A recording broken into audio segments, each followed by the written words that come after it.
Next we have centrifugal force.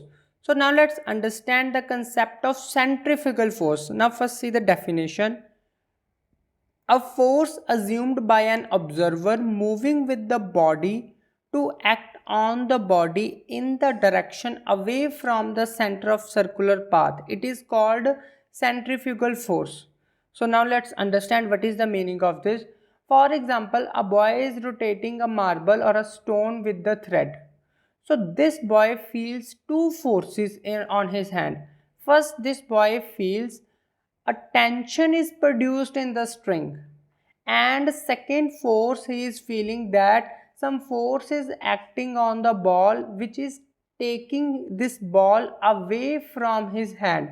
It means this boy feels that एक force लग रही है जो इस बॉडी को इससे दूर लेके जा रही है. It means that one force is acting on his hand to keep this ball away from him.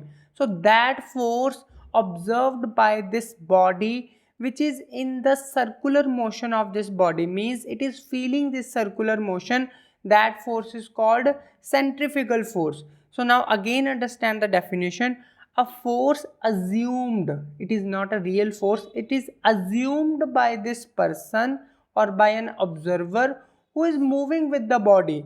Either it is moving with the body or it is feeling the motion, circular motion, and this forces act on the body in the direction away from the center. As tension is a centripetal force acting toward the center, centrifugal force is acting away from the center, okay, of the circular path. So it is called a centrifugal force. We will also see this with one more example.